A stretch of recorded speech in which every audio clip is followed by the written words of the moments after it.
Hi, it's Savannah from the future. I am editing this archive of the interaction design for digital and hybrid performance for your viewing pleasure anytime in the future after we streamed this event, which was on May 25th, 2021.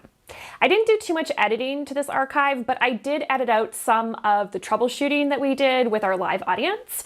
A lot of what you're going to see are prototypes and experiments that I undertook during my residency, and these things didn't always work the first time. So we had a lovely opportunity to collaborate with a live audience and test some stuff out, troubleshoot a few different projects, and eventually get them working. So I did go in and just edit out some of that process because it wasn't very interesting for an audience that couldn't participate in the process. But other than that, what you're watching is basically a complete stream of the event. Thank you so much for tuning in, and I will actually see you again a little bit later in the stream. Enjoy!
Hi, my name is Savannah Harvey, and I make stuff.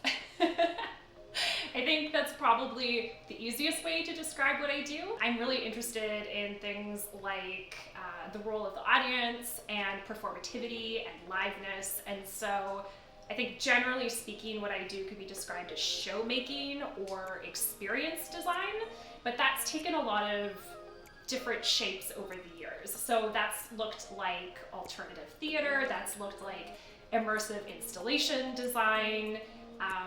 I think I'm the kind of artist who doesn't necessarily like to be or doesn't identify as being in a particular box. I more identify with the make of the cardboard.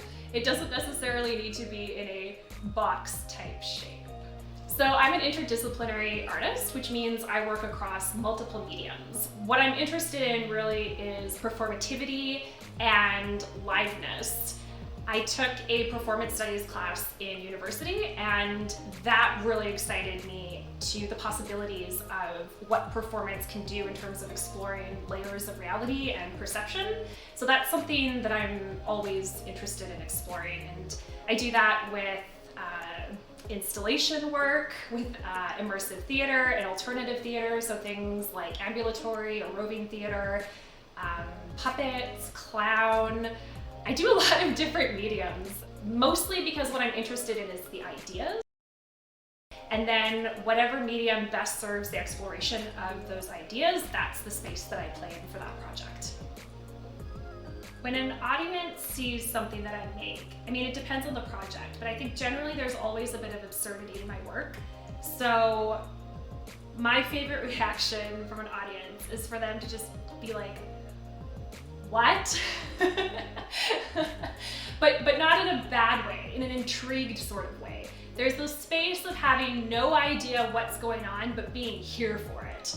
And that as sort of an initial reaction and an initial energy, I think is really delightful, because you can create a space to play and you can create a space to test things out in. And so when we bring in some silliness or we bring in some comedy into topics that are really heavy, like environmental crisis, I think using things like clown and puppetry as a way into those conversations keeps it light enough that we don't start spiraling into eco grief, right? Or start feeling the immensity of the problem and starting to feel as though there's nothing we can do and just feeling crushed under the weight of it. But when we use puppets and clown and, it's like some theater of the absurd elements, we can engage in it in a way that's light without discounting how heavy those themes are.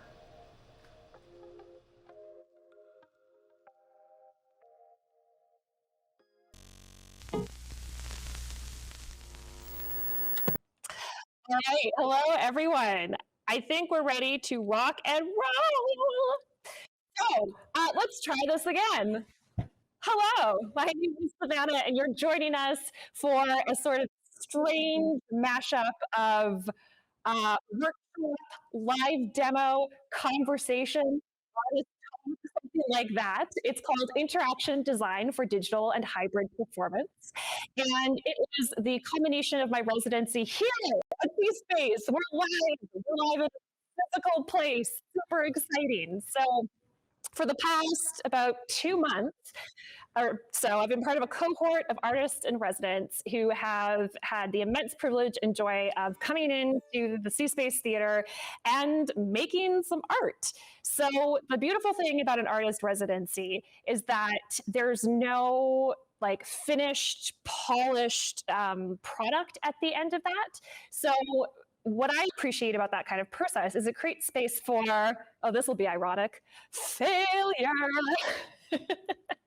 And when we create space for failure, we're a lot more free to experiment. We're a lot more free to innovate because we don't have to make safe choices. So I took this as an opportunity to do a bit of a deep dive into interaction design. And that is something that I've been thinking a lot about, especially because of the pandemic. Theater has gone online, performance has gone online. And we've really, as a community of performance artists, I think a lot of us have really struggled to go digital because it is a totally separate medium. It's completely new. We're now in the world of digital art and new media art. And like, we were not trained in that. So I think a lot of the pivots that we've seen artists and individual arts organizations do, and indie artists, have been amazing. We've seen a lot of willingness to jump into the deep end of the pool. But there is a huge kind of gap in digital literacy in order to do that. And so we've seen some artists and some companies have felt very comfy in that water. And then we've seen some companies and some artists like really holding on to their water wings. And so I was thinking about how this residency could be a great opportunity to play around with something that is sort of next level in streaming. So I think what we've seen a lot of artists and companies do and feel quite kind of comfy doing is putting their work up, recording it, kind of turning it into film, basically. Or just doing a sort of like regular performance and then having a streaming camera go up. So for me, that is really missing a huge chunk of what I feel is important and sort of vital to the live arts and to performing arts, which is the audience. And so what I was really interested in exploring during this residency is ways that we could interact with an audience, ways that we could participate with an audience and bring them into the room in this, well, not the same, but a similar sort of way that we would if we were actually in a space. Because for me, that's kind of what performance and liveness is about. It's about the interaction between a performer and an audience. So that's what I have spent my time doing. Let's play with some robot brains. So just before we kick things off, I'm going to do a land acknowledgement, and I'm going to kind of go through the agenda of the evening, that sort of thing. I also want to make a digital creator statement. So this is something that I've been thinking a lot about as I test the waters of being a digital creator all of a sudden. And it's thinking about our responsibility and our role when we enter into digital space and attempt to build community and placemaking in digital space. And so I'll kind of get to those things in that statement, because the internet is a weird and wonderful place, but it's more complicated than that. So I'll start off with my land acknowledgement. So I live and create in Treaty 6 and 7 territories in Edmonton and Calgary. I'm a white descendant of prairie settlers. I've benefited from the systemic racism and genocide of Canada's Indigenous peoples. But I'm committed to dismantling these oppressive systems and fighting in solidarity with land and water protectors. Indigenous sovereignty and reconciliation should be the cornerstones of climate action, because environmentalism without intersectionality, it's just white supremacy with trees. All right, and I will read my statement as a digital creator. So this live show will be streamed live to Twitch, and Twitch is located on international servers and utilizes this stream that we've put together, utilizes an array of specialized hardware behind the scenes that makes all of this possible. While digital communities and their required technologies have provided immeasurable relief from social isolation during the pandemic, they also contribute to increased power consumption, resulting in more greenhouse gas emissions, exacerbating the climate crisis. Increased demand for these products feed exploitative, inhumane resource extraction and unconscionable wealth disparity from techno-colonialization. The planned obsolescence of technologies and inability or difficulty in self-upgrading or repair regarding our devices is a contributing factor to the catastrophic electronic waste crisis. There's no ethical consumption under capitalism. So I care very much about the environmental crisis. And so one of the things I feel kind of weird about going into digital space and creating in this space and really enjoying it and loving being here, my environmental morals and values are like at this weird sort of headbutting space, as well as like broader social justice values as well. So the right to repair is something that I'll talk a little bit about later when I start talking about some of the builds that I do. And I'll kind of tie that into sort of my excitement around the right to repair and makerspace communities and how that kind of cycles back into some of these environmental questions that I'm concerned about. So, but we'll get there. We'll get there. So the plan for this evening is there's kind of like an act 1 and an act 2. So this is act 1. This is going to be me kind of doing like a bit of an artist talk. Definitely feel free to ask your questions in the chat and make comments. All the awkward like head turning that I'm doing here, this is me checking my Twitch chat and just making sure that I'm not missing any of your messages. If I do miss any follow notifications, I'm sorry. It's probably because I missed them in my peripherals because I wanted to have a clear frame for the camera, obviously. So yeah, and then we'll get into, we'll do a quick little intermission.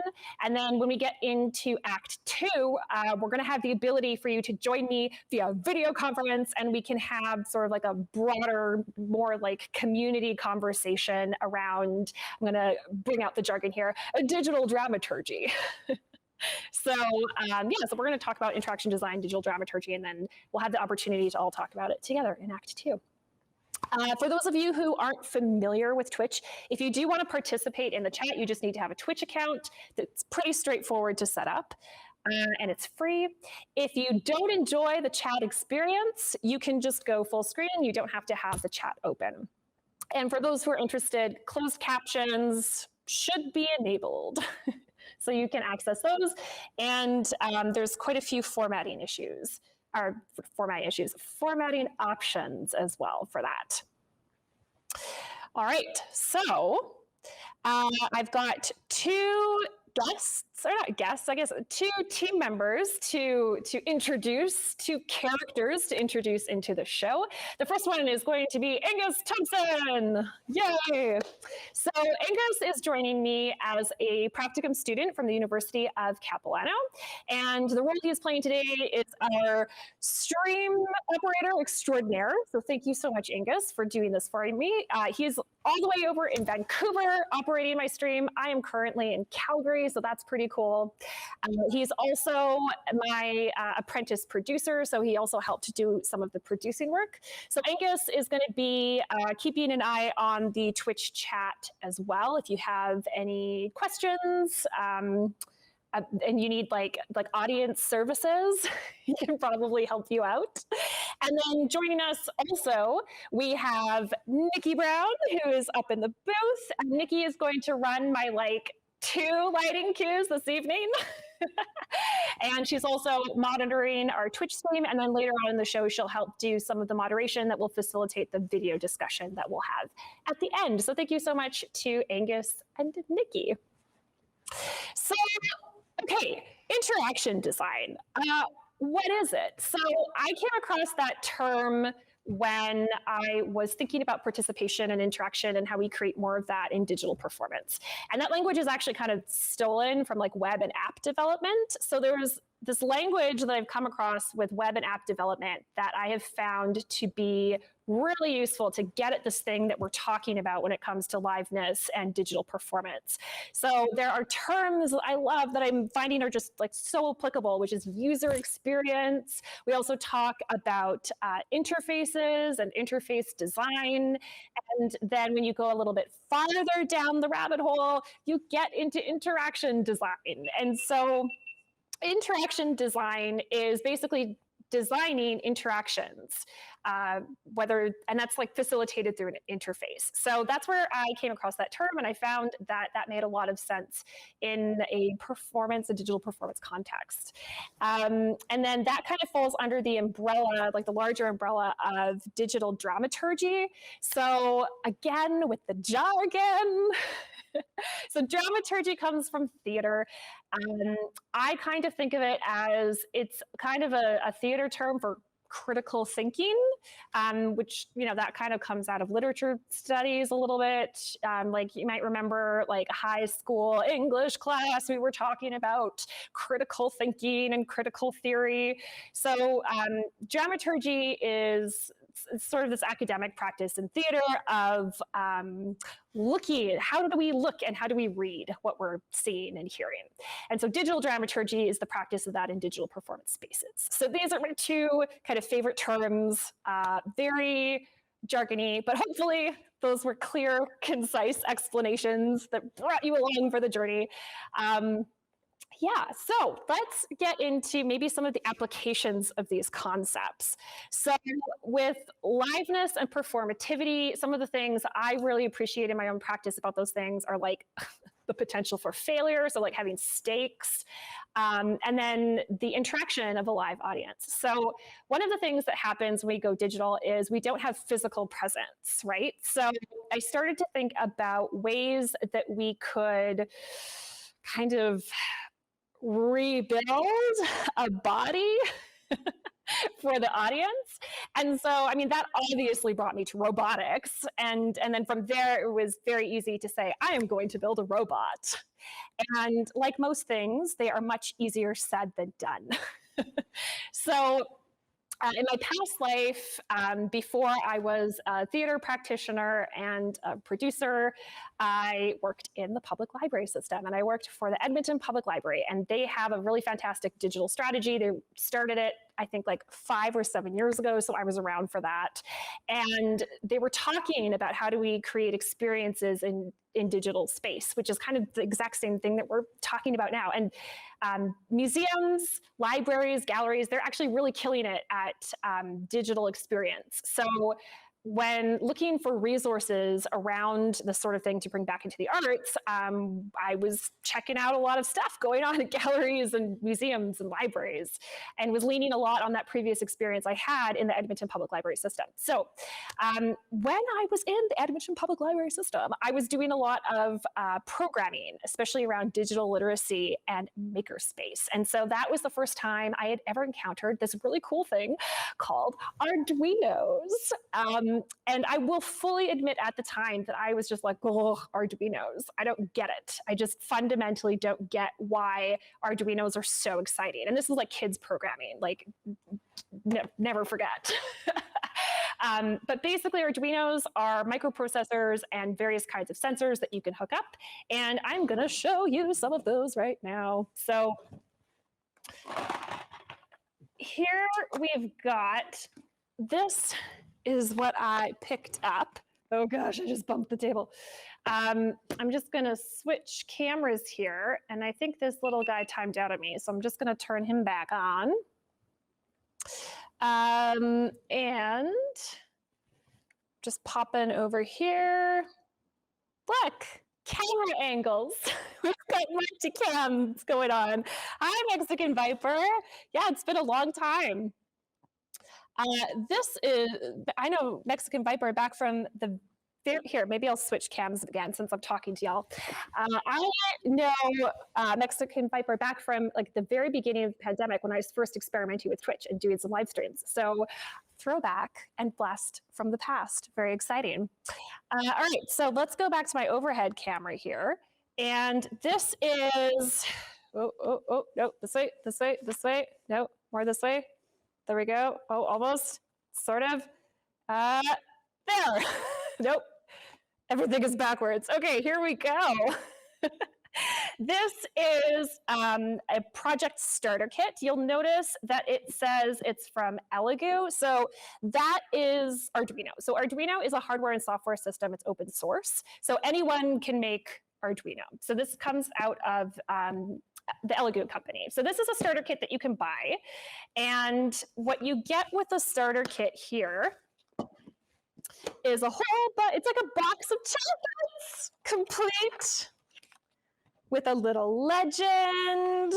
So, oh, and again, sorry, we're going to center this. Oh, wait, close, not quite, sort of. There we go. So it's exactly like a box of chocolates. You've got all of your different components listed here, and they're named. And then, I mean, I've dug around in this, so it's not organized anymore. But here's your box of chocolates. These are all of the contents.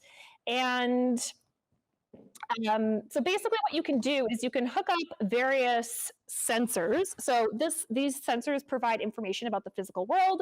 So, or they do things in the physical world, they are physical. And then you connect them. This guy is still in the bag, but like, ooh, should we do a live unboxing? We do live unboxing. Here, I'll open our little friend up here. So this is, oh, so close, so close. There we go. Sorry, I had to do that off camera because not as dexterous as I would like. There we go. So this is a computer, or this, yeah, it's a little computer brain. It's a robot brain. That's what it looks like. So from here, you can connect various different kinds of sensors or components. So let's do like this really classic example in my library programming, which would be, where's a little LED light? Da, da, da, da, da, da, da, da. Somewhere around here. Oh, yeah, here we go. Oh, it's in a handy little case. All right, so, yeah, here, I'll crack this guy open. So like, you know, here's an example. It comes with like little LED lights like this. And so this would get connected to your board, and then you could send your board like on and off, like turn the light on and off. And so when I was like back in my programming days, I was like, oh, wow, much wow, fantastic. Oh, the infinite applications of turning a light on and off. I was very underwhelmed. But, you know, that's because you need to be able to crawl before you can walk, right? So these kits come with all kinds of things like little LEDs. There's like, this guy is like a water sensor. Like, why would I ever need that, right? But now I'm like, oh, I could do all kinds of cool things with that. Cause like I could have some sort of interaction where my Twitch audience like fills a glass of water or needs to solve something before a glass of water fills up. And the way that my system could detect whether they had run out of time, that could be programmed with this little guy. So once I started thinking about theater applications, then I kind of got like much more excited. And then also, and this is something I wasn't aware of in my library days, because like I said, this programming was for kids. It was like very entry level. And I was admittedly underwhelmed, so I didn't look into it like too much. But you can get boards that connect to Bluetooth and Wi-Fi. So then that blows open a whole new door of possibility, because now suddenly we can have devices talking to each other and people through devices talking to things in our physical environment, which is extremely exciting. There is a term for this. It's called the Internet of Things. That is when it's like a smart home. So when all of our things, our devices, are connected to the internet and able to talk to each other and talk to the internet, it's called the Internet of Things. And that's kind of at the core of a lot of the research that I was doing and the space that I'm kind of interested in going towards. I'm definitely a beginner at all of this, so you're not going to be, I can't answer any of your questions, probably. I'm just learning this myself, but I'm going to kind of show you how I started off in it. So yeah. One of these kits is, I think this ran me about, I want to say like $95.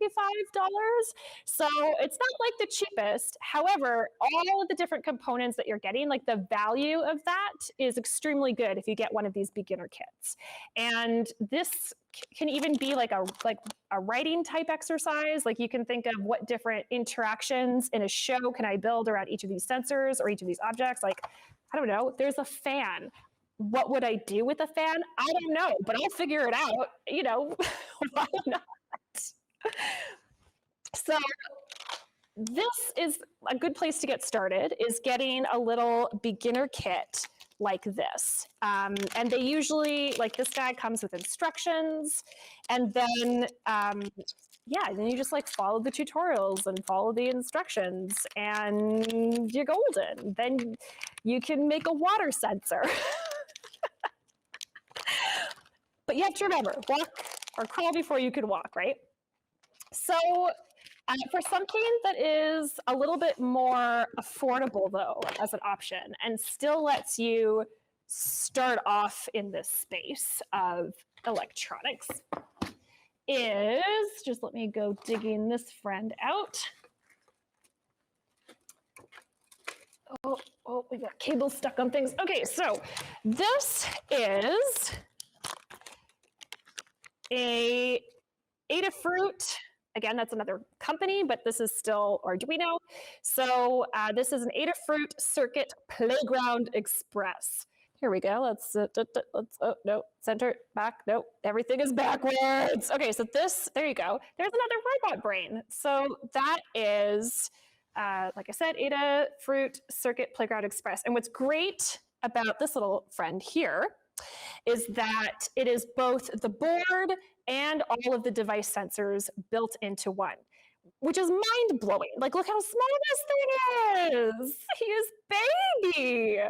But built into this one piece are some LED lights. You can do sound. There's what's the an accelerometer. There's a whole bunch of different sensors already built into the board. So if you want to start kind of like playing around with this stuff, oh, no, this way. There we go. You can buy one of these friends, which I think that's about $50. And so, you know, that's half the price. And it's a good place to start again as well. And the nice thing about our friend here is we have these, they're all nicely tied together, but we've got some alligator clips. And this, oh, here, let me do this. Alligator clips, chomp, oh, sorry, the visuals, chomp, chomp, chomp, chomp, chomp. So satisfying. So we can take these alligator clips, we can connect them. And again, like this is some really great, like high school, high school science. Like remember, like metal touches metal, we complete a circuit, right? That's how electricity works. And it's the same principle. And Sloan says, so potentially audiences could cause the lights to turn on through Wi-Fi connected to the robots. In lieu, I always get this wrong because my French brain turns on. In lieu of, say, applause. Exactly, Sloan. This is exactly what I'm getting at. So we can start here. And we don't need to solder, which is like gluing things with metal. We can just use the clips. And by connecting the two pieces of metal, we'll get a connection. So that is the Circuit Playground Express. There we go. So those are some kind of like, entry-level ways to get into it. And now the next thing that I thought, and you were probably thinking, dear listener and viewer, is, oh my God, though, I don't know how to code. Fantastic news. I don't know either.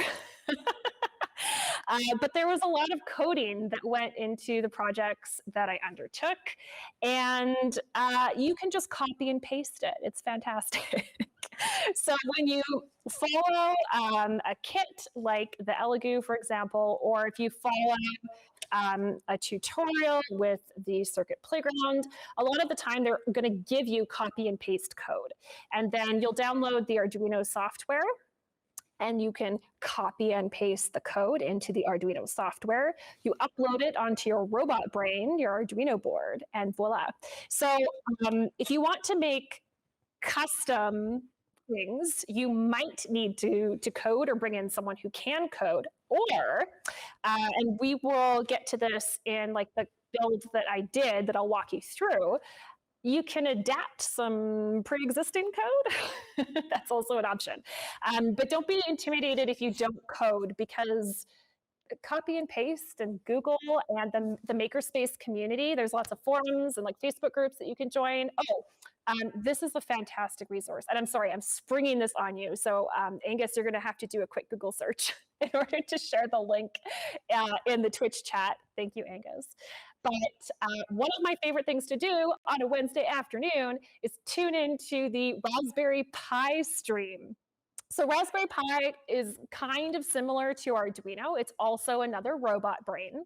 And Raspberry Pi is another sort of like education focused electronic. And Raspberry Pi runs a stream every Wednesday afternoon, and they bring on a guest and they run through a project. And yes, all of this stuff is geared to kids, but that's perfect because that's my level of understanding and attention span. So it's fantastic. And there's all kinds of cool projects that you can follow along through the Raspberry Pi stream that they do. It's fantastic. So that's another way that you can get ideas. That's another way that you can kind of like start building on a knowledge base. Highly recommend the Raspberry Pi. Angus, you can like throw their YouTube link in the chat maybe. Let me just see here.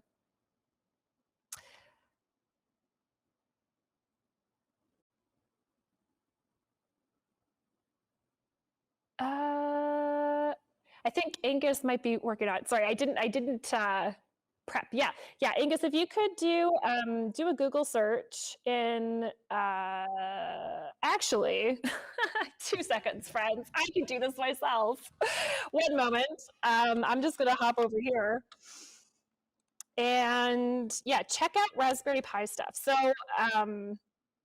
I've found that kind of some of the projects that you can like search on YouTube or search on Google, like you're going to see a lot of the smart mirrors are a really common like project, and you're just like, why would I need a smart mirror? But if you want projects that like are a little bit more creative, you can check out, here we go, Raspberry Pi. Yeah, the stuff that's geared for kids, highly recommend because it's easy and it's creative, right? So there is the YouTube link to Raspberry Pi. They also stream on Twitch if you'd rather watch on Twitch. But yeah, that'll get you all of the information that you need to check out Raspberry Pi. So Raspberry Pi is a small computer that can do way more than Arduino. That is totally true. Yes, excellent point. So Arduino is like for kind of smaller processing, but I'm sorry, I'm going to do another shout out. For example, if you check out the work of Moment Factory in Montreal, they do these really phenomenal art experiences that use a lot of technology. So things like using RFID tags or proximity sensors so that a roving audience say, they're following a map and a storyline, and then they encounter like a station.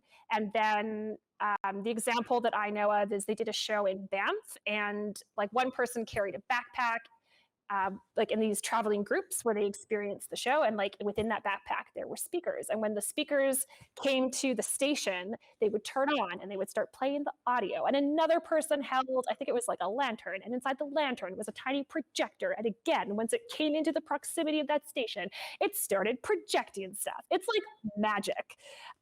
And so that starts to get a little bit more like complicated. So you need just more processing power, and that's where you would use, say, a Raspberry Pi instead of an Arduino brain. So just a bigger robot brain. But yes. Oh yeah, thank you, Angus. Angus is also me. So that is the link for Moment Factory. And this is the kind of stuff that I'm really excited about because it gets at this thing. So there's this other, I'm throwing so many unplanned shout outs that we'll need links to. Angus, if you could search Enchanted Objects, I can't remember who it's by, but I just started reading it. There's a book called Enchanted Objects, and it talks about, it kind of gets at the Internet of Things, but it's the idea of taking sort of everyday objects and injecting them with magic via technology. And so something like the lantern that projects, in the case of the Moment Factory show, they projected these swimming fish everywhere. David Rose, yeah, that sounds right, Angus. Oh yeah, sorry, he's talking to me via back channel. Yes, the author is David Rose. So I'm super excited about the notion of like enchanted objects because it's literally like magic. And we can start, I think, taking some of these enchanted objects and connecting them via Wi-Fi to online audiences, for example, sort of what I was getting at with the Arduino and the Raspberry Pi stuff. And then that is a way to help get a physicality of the audience. We can give them sort of like pseudo bodies with robotics, but we can also enable them to activate things in the space. And so in the absence of a physical body, we can still give them physical agency, which is quite interesting. So David Rose talks about enchanted objects and sort of the intersection of technology and objects and how we can kind of create that magic. And so that sort of philosophy and discussion, I think, is really interesting as a way of bringing that physical presence into remote performance, or even just like regular performance too. Like the stuff that Moment Factory does, the Banff show that I referenced, that was like a, regular physical show. It was like a sort of site-specific ambulatory / roving, depending what language you want to use, performance, but that didn't involve an internet or remote audience. So very cool stuff. Okay. Super. So I think that brings me to the main thing that I built, which took like 20 years off of my life because I skipped all of the building blocks, as I kind of tend to do. I just went right into the deep end with this build. So what I wanted to do, I found a diabolical YouTube video while I was searching for Arduino projects, and I'm just going to show you. So some of you may or may not recall this delightful novelty item. So this is a Billy Bass singing fish. I'm pretty sure my grandpa absolutely got one for Christmas. This was like what, circa the 2000s? So Billy Bass sings a song. There's like a button, or it's motion activated. He sings a song, and it's this kind of hilarious novelty toy. The tail moves, the head moves, Billy sings the songs, and I found a YouTube tutorial that was like, hack a Billy Bass fish, and you can run any audio through this fish via Bluetooth. And I was like, interesting. I'm going to see if I can do that. And again, like talking about how we sort of build that digital literacy and how we get our feet wet with these projects. There are so many YouTube tutorials or Instructables. Oh, sorry. There are so many surprise links at Angus to share. There's a website called Instructables that has all of these projects and step-by-step instructions, and it's this big community forum where people share projects that they're working on.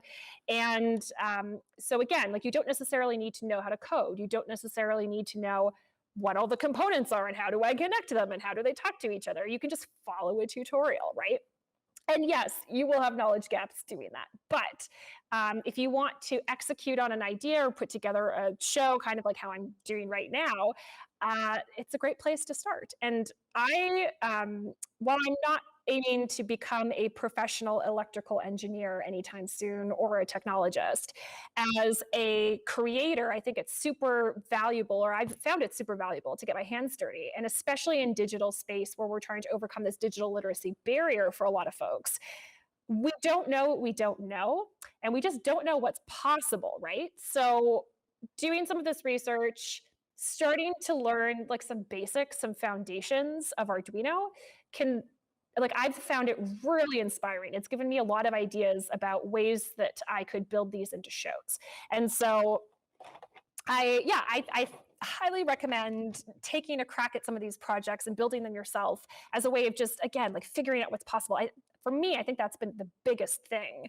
And I think that's probably one of the reasons why we haven't seen too many Arduino or Raspberry Pi projects in digital theater, even though I think it makes a lot of sense because of the physical nature of these devices. I think it's just we don't know as theater practitioners or performance practitioners that these exist.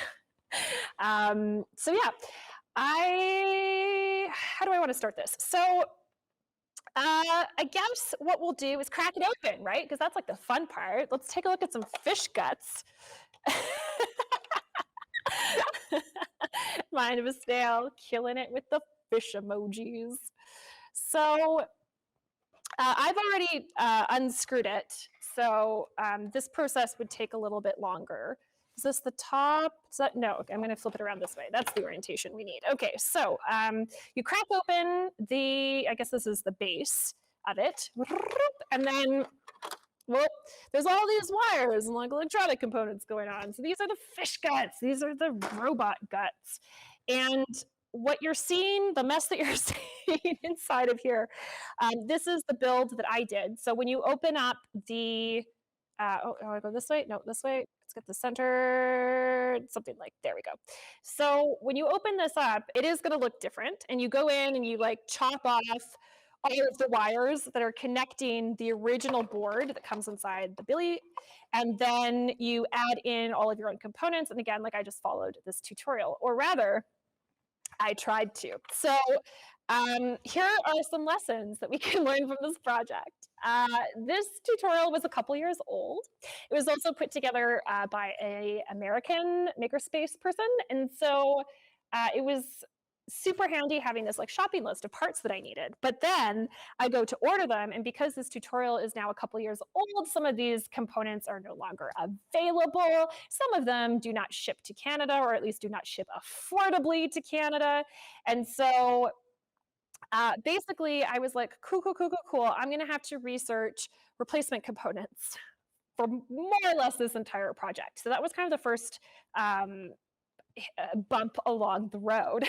And I will say it's down the line caused some problems. So as you can probably imagine, if you're swapping out different components, even though you make sure that like the voltage is equivalent, it has the same ports, it may be still a little bit different than the original component. Some of the coding and the wiring might have to change, as we discovered. And I say we, because my amazing pals over at Calgary's Protospace, which is the one of the maker spaces here in town, were super helpful when I realized that I had at one point just made the world's most complicated Bluetooth speaker and couldn't actually get the robotic fish to move, which came down to a wiring, coding, different components. I needed to talk different ways, sort of a thing. So that was kind of the first bump along the road, and why poor Billy has taken like 20 years off of my life.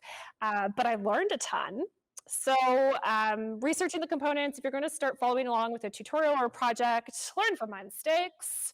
Make sure that you can get all of those pieces first before you commit to that project.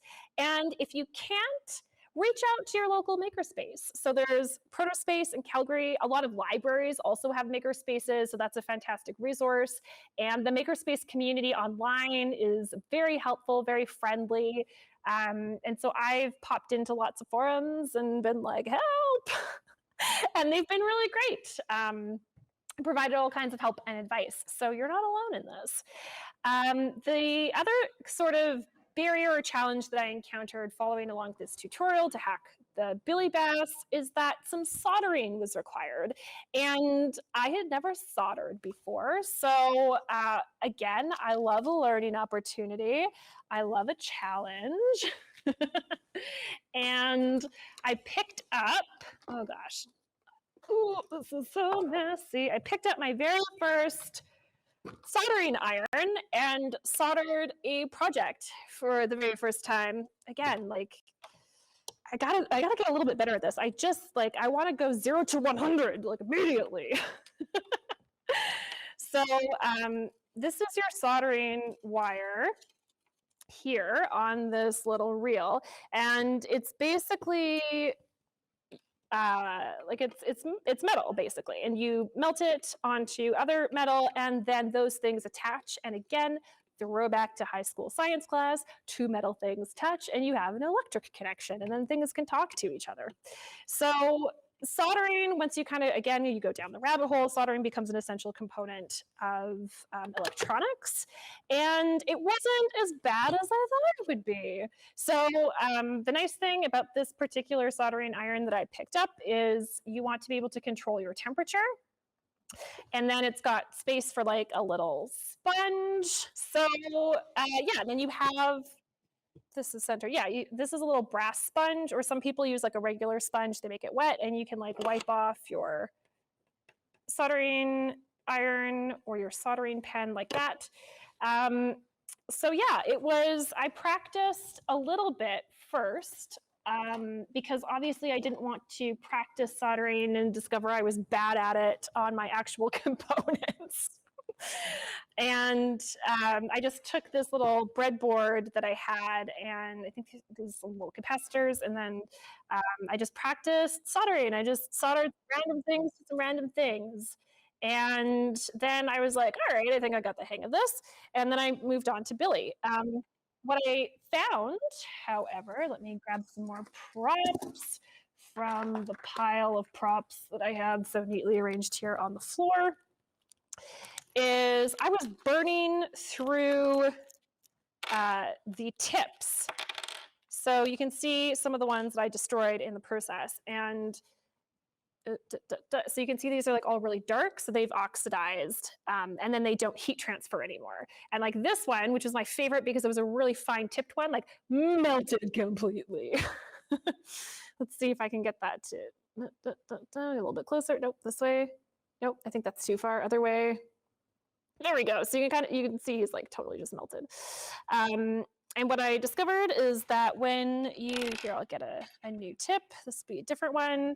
I was still having issues with it, so I'm very clearly still learning how to do this. But you actually need to like cover your tip with soldering wire to coat it, and then that helps prevent the oxidization and helps it last longer. So I'm still learning how to solder, but I was able to get through enough of it to put this project together, which I'm very proud of. So those would be some of the barriers to entry, which is why the circuit playground is nice, or other devices and components like that, because you can just use the alligator clips and you do not need to solder, because it's a skill and I'm still working on it. But then once you have it, it's a fantastic skill to have. You can fix all kinds of stuff. Oh yes, and this brings me to, I promised to talk about the right to repair. So once you learn how to solder, you can start fixing broken electronics and making your own. And the philosophy behind the right to repair is that we can reduce our electronic waste, and empower people, especially around understanding, like, there's, again, this talking about this digital literacy gap. We don't understand how our devices work. They're too complicated. So the right to repair advocates for the right to repair our devices. It fights against planned obsolescence. So, and fights also against us having to get entirely new devices when a single component of that device fails, right?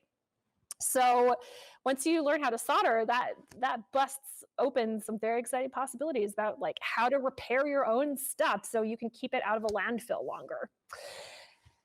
And this guy's going to need some repairs, but we'll keep going down the journey. Oh yeah, the other fun thing that happened, another fun learning moment for me, was like I definitely set this guy on fire numerous times.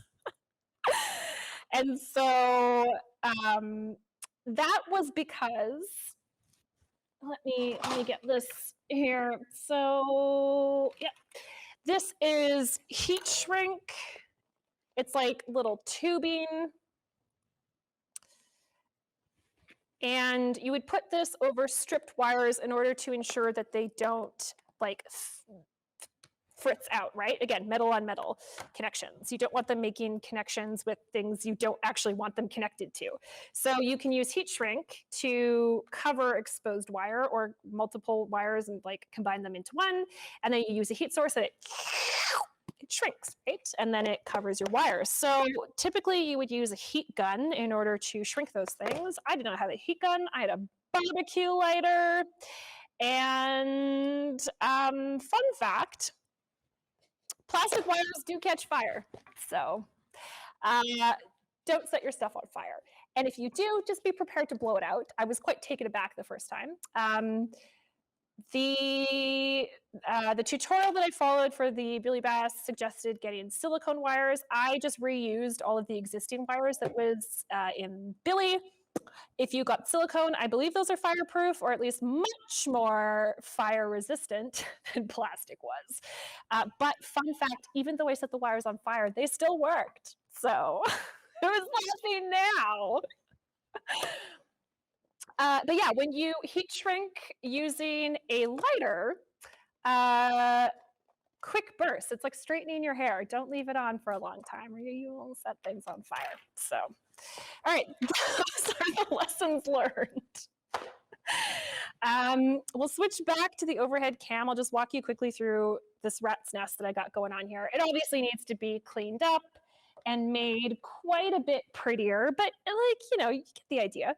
And again, because I was working on like using these reclaimed wires, I didn't necessarily have the lengths that I wanted. So it is what it is. And what it is beautiful. She's a work in progress. Okay, so these are the main components of this hacked Billy fish. So what we got here, like this little guy, this is the Arduino Nano. So like, look how tiny this is. This is the robot brain, and this is the robot brain that operates Billy. So this sends all of the programming and the coding over to Billy.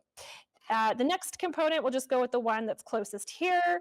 This, oh, and we've got a disconnected wire. I'm gonna have to fix that before we do the demo. So this controls the motors. So this is sending, you can see it's connected to the robot brain, the Arduino Nano. Arduino Nano says, go, go, go. And then this motor driver tells the motors that it's connected to, go, go, go. The motors you can't see because they're the original ones that were in the Billy. Although that's one, so you get the idea, that's the motor there. Now, that's what operates the physical movement of Billy. The other components that we need, this is a Bluetooth receiver. So this picks up the Bluetooth signal of the audio. And then the next component, this is an amp. So, I mean, it's an amp is an amp. It's going to amplify. And then you can see we've got the wires connected to it that go to these like tiny little speakers. And I would like to connect it to stronger speakers. One of the things that took a lot of time was trying to figure out how to get the sound for the stream to work, because originally I was like, oh, we'll just use like the actual physical, the physical sound coming out of these speakers. And unfortunately, it just wasn't enough. Like it was, we were gonna give Billy his own lab. But unfortunately, the physical sound coming out of these tiny little speakers, it was okay. It just wasn't great. So it is what it is. It is what it is. The next component here that I'll pick out for you is this is the power in. So this is 5 volt and just like a little micro USB. So just like what we would charge our old school phones on. And then that's connected to like the little power cable, and then you got like a USB connection. So that is essentially the sort of the main components of this hacked Billy fish. And yes, there's obviously a big learning curve getting a handle on these builds, but essentially what we have is a device that tells a motor to move based on certain cues or commands. And so once you figure that out, it doesn't have to be a Billy. It can be a wearable, like you could build that into a costume. It could be a character, like an animated object robot friend that's on your show. It could be the environment. You could start activating your environment. Like anything that you want to move, you would just connect to this motor.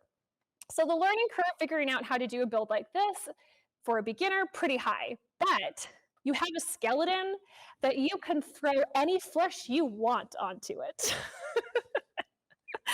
So that's a fun image. Enjoy that. And I'm sure this is the moment that you've all been waiting for. Savannah, we've hooked up a Bluetooth receiver. What are we going to project through these tiny little baby speakers? Well, another thing that I think we can chat about regarding interaction design is what consent looks like. So when we are performing and when there is audience participation, one of the things that we ought to be navigating is what does consent look like for our audience participants? So what I mean by that is what comfort level does your audience have doing certain participatory acts that you're asking of them? And it can be, for example, I think a little bit problematic to ask for an audience participant without providing any parameters of what that participation looks like, because you can't really have informed consent, right? So these sorts of conversations around what does enthusiastic audience participation consent look like, I think are really important to be having around physical performance. And like a lot of things, I think we can take these foundations that we've built in physical performance and we can bring them into digital space. So we're asking these questions in physical performance and we can ask them in digital performance too. Now, when we're talking about informed and ongoing consent, you may invite an audience participant, say, onto a stage in order to do this one specific thing, and they agree to that, and they're really pumped about it, and everything is great. But then you have perhaps step 2, step 3, step 4, other things that you're asking of them. And then how do you check in? How do you ask for consent around that new participation? And you can just like outright ask them, like, are you cool doing this thing? But one of the things around consent that we need to be talking about is power dynamics, because you can't really have like full-on consent when there is essentially like peer pressure, right? So if somebody is up in front of a big audience, they are going, there's power dynamics involved, especially as a performer. Like, this is my stage, this is my stream. Like, are you really going to say no to me? Right? So one of the things that we can do, and often do, especially in a lot of clown practices, is we try to read energy, we try to read body language. If someone doesn't make eye contact with you and they're like, yeah, it's totally fine, it's not totally fine. But when we come into digital performance, we lose the ability to read energy and we lose the ability to read body language. So this gets at like a really great example of interaction design, where it's like, how can we get a sense of whether an audience member like wants to participate? How do we get that read? And so when we talk about in web and app development, experience design and user experience, sort of like what the audience journey is, we can start to maybe try to navigate some of the subtext of that. So for those of you who went through the registration process for this event, you were taken to a landing page, and there were 2 buttons that you could click on. One of them said registration, and what was the other button, friends? Is there anybody in our audience currently who might have seen a second button option? Oh, hi, Mike. I think Angus can probably help you out. How's it going? So Angus can give you a hand on the technical side of that. Yes, so my lovely snails, what was the second button? So we had a button for registration, and we had a second button. Can you share with us what that second button was? Yeah, it was the fish list. So it was a button with just some question marks, right? So first of all, I'm kind of using the subtext by offering 2 choices. One is the known path, registration. I'm going to click on this button. I'm going to register for an event. I understand that. It is the known path. The second is the unmarked path, right? It's like the scenic route. It's like, what is this button that's full of question marks? So right away, we had sort of a fork in the road of audience journey that the audience has complete agency over choosing. So if they're the kind of person who's like, I'll take this scenic route, I'm going to see what's behind door number 3, they're going to at least follow their curiosity initially and click on the 3 question mark button. So if an potential audience member clicked on the 3 question mark button, they were then taken to a new page that asked them if they would like to sign up for the fish list. And it was full of debatably delightful fish puns. There was a sense of playfulness to this list. And there was sort of a hint of anything can happen in a live show. So we're not, in this case, explicitly asking about whether an audience member is comfortable with participation, but we're starting to get at the subtext, the sort of like the energy, the sort of digital substitute of body language, which is trying to come up with some sort of like test to see how down to play is a potential audience member. So if somebody clicked on the 3 button question mark, they were then taken to the fish list. They were asked if they wanted to sign up for the fish list. It's another point of check-in. And then they could submit their name and their email address. And then they were invited to join something called the fish list. An unintended sort of potential consequence of this, of going the subtext route, as opposed to explicit consent seeking, is someone might not be able to choose to participate even though they would like to.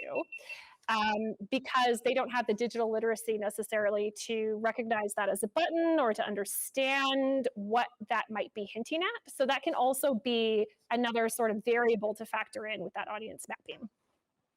Okay, so I think the moment we've all been waiting for, which is hooking Billy up, has come. So bear with me because I'm going to have to connect a few things. Some of these components, obviously soldering, yes, but some of them have like little screw connections. And so that was one of the things that came loose in this instance. I'm just going to reattach this little wire.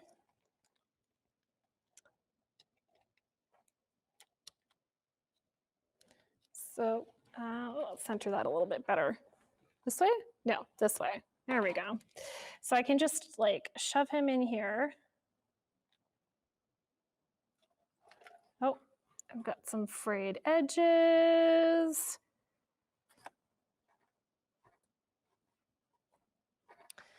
So, the other thing I should probably clarify is that I made the fish list a private, like a secret channel in the Discord, because the other thing that we needed to do for this experiment, besides seeking consent, was also have a reasonable number of people in there.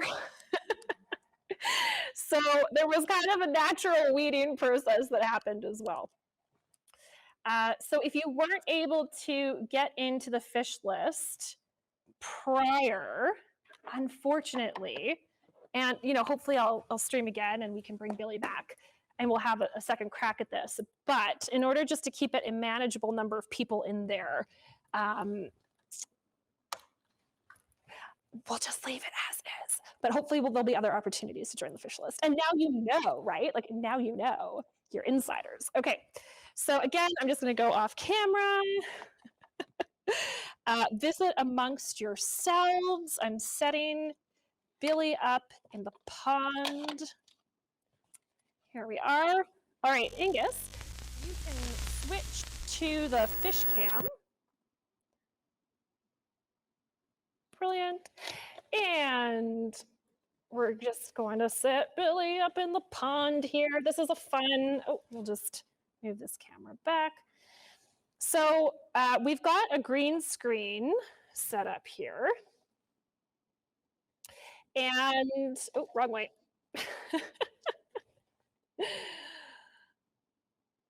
And what's fun about this particular green screen is that this is like we're in a live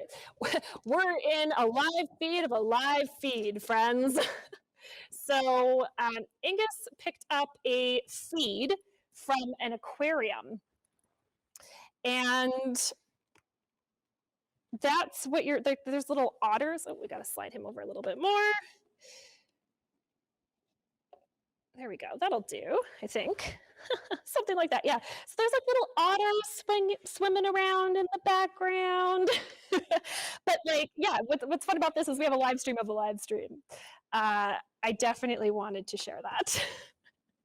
But you could put like you could put anything up there. It could be like a pre-recorded video. It doesn't have to be like a live feed, but I thought, like obviously it's a little bit dorky and meta if we've got a live feed of a live feed going. So I could not resist. We've got, you can't see, but in all of my little devices have little blinking lights now. And I've got this running off of my phone. So my phone is also the Billy cam right now. And I'm just going to go and connect to the Bluetooth receiver. Whoa! Billy's very enthusiastic. He's a very enthusiastic swimmer. There we go. So I've just connected the Bluetooth receiver back here that's in Billy to my phone. And now what I'm going to do is pop over into Discord.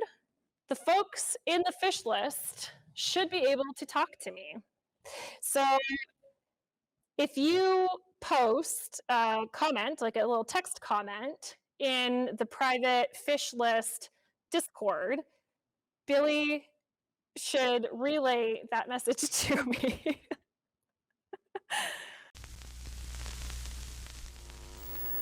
Hi, it's Savannah from the future again. I'm popping into the stream one last time. I just wanted to provide a little bit of context for the next upcoming section. So while we were able to get the Billy Bass working, unfortunately the speaker that I got wasn't very strong and I couldn't get the volume up very loud. So it seems like I am ignoring all of my poor fish list people, but I actually can't hear them. You can hear them, or you will be able to hear them if you haven't already. You'll be able to hear them in the stream because we are back-ending the sound by capturing it directly out of Discord, because we knew that the speakers weren't very loud and we wanted to have a good audio experience for those attending the stream. So it's very weird because it looks like I should be able to hear the fish list folks talking to me, but I actually can't because that's all digital audio. So just know, my dear fish list people, that I love you. I wasn't ignoring you. I just couldn't hear you. It would have been great if I'd been able to hear and respond.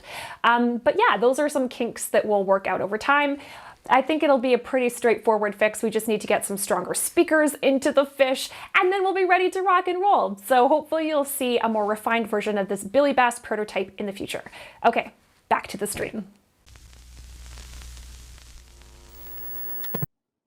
So I've just got our Angus and Nikki are just working on the back end of this.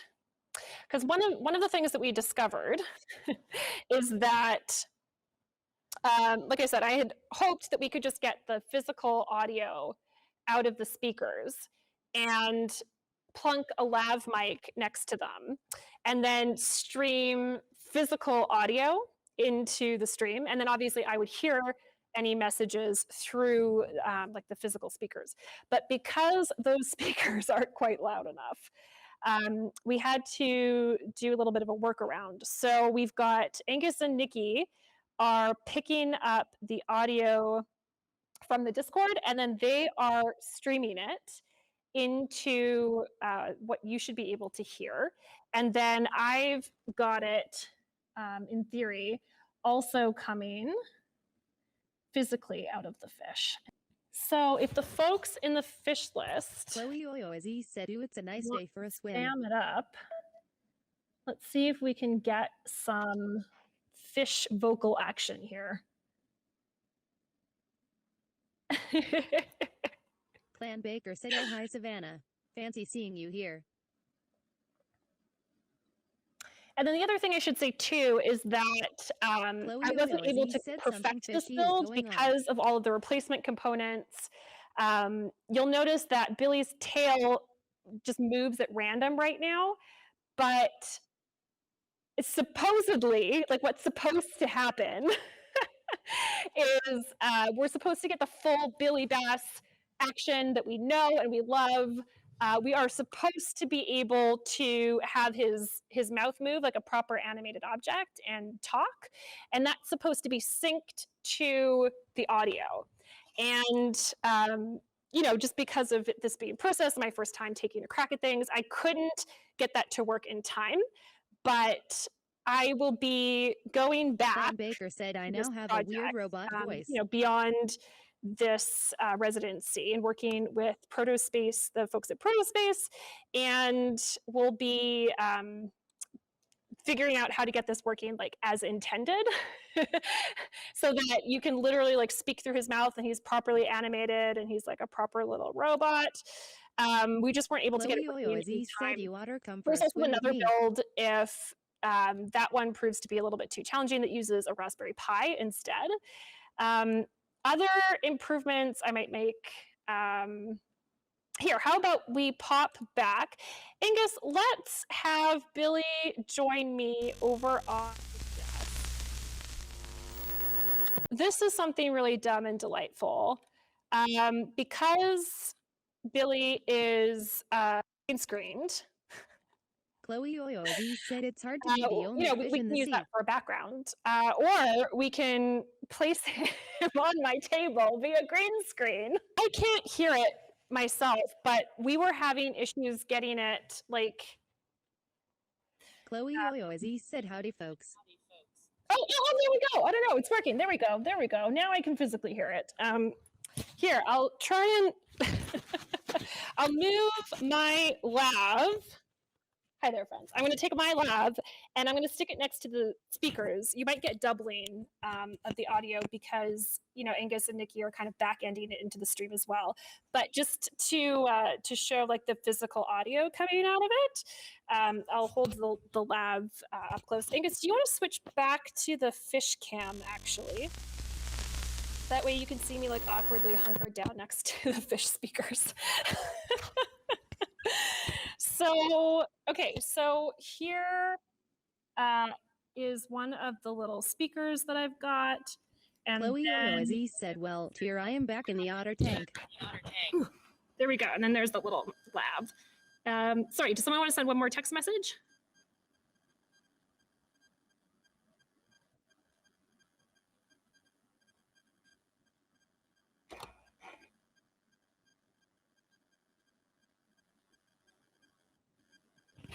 Chloe Oyoizi said, hey, friends. Great, amazing. So there we go. I think it was just taking a second to load on my end before, but we do have physical sound coming out of those speakers. And so, you know, one of the things that I'll do, yeah, you heard that twice, exactly. That's because one of the audios, if you will, is coming from the back end that Angus and Nikki are doing in order for you to hear things better. And then the other is physical audio that came out of the speaker, and then I kind of held it up to my mic. So what's great about that is we've got a physical and auditory, like a physical body, as well as a voice for the audience that, like, as a performer, that's really lovely, because if you've ever performed digitally, it's like super weird because you have no audience connection, right? So giving the audience a physical body, and, you know, Chloe Oyoizi said we can talk to each other. An example that we're using. ME6 nice said GG. Chloe Oyoizi, you just advanced to level 1. We've given them a voice. I can hear them through the speaker. So I can, like, I feel a presence that I can interact with physically in this space, which is great. Because interacting with audience in like a Twitch chat, for example, is lovely as well. But, you know, it's not quite obviously the same. And that energy exchange is a little bit harder because you don't, again, it's the physical presence thing. So when we start to give voice and we start to give body, and we have ways for audiences to physically interact with the performer's reality, we can start to get some of that connection back, which is kind of like really lovely. I'm not sure how I would feel performing in front of an audience of Billies. I would just like to say that I am always and forever now claiming copyright on performing in front of an audience of Billies. I'm absolutely stealing that idea. It would be horrifying, though. That would be 100% horrifying. Okay, fantastic. So, Angus, why don't we throw Billy back onto my desk?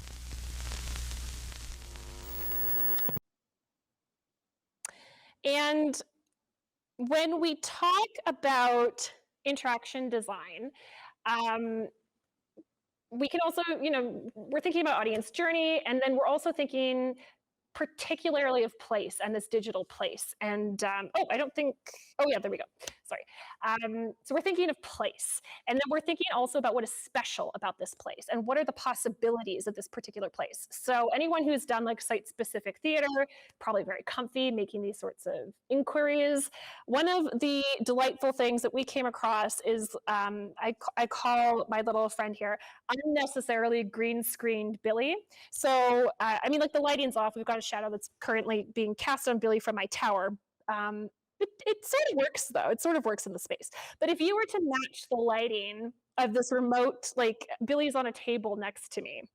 If you were to match the lighting of Billy over on that table, you, as well as like in the little corner of the table where he's currently at, you could have a performance happen, and the audience would not know which elements of your physical environment were real or not real, which I think is like, this is a really fun dynamic that occurred to me as we were playing with this, because this having Billy unnecessarily green screened onto my desk was sort of this hilarious accident that happened when I was working, like collaborating with Angus on this stream. And I had originally thought we were going to keep Billy in a tank and keep like, you know, the otters or some other sort of water scene happening behind him. But Angus used the green screen to just, you know, like remove the background. And then he threw Billy onto the desk without any kind of background, totally unintentional for me.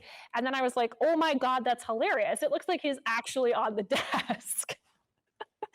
So when you're working with physical materials, it's kind of like a devising practice or a collective creation practice. There's a collaboration that happens with the materials and these hilarious, spontaneous little discoveries that you make. So like, yeah, I mean, green screen technology is nowadays like pretty straightforward, and you don't even need a green screen to use it.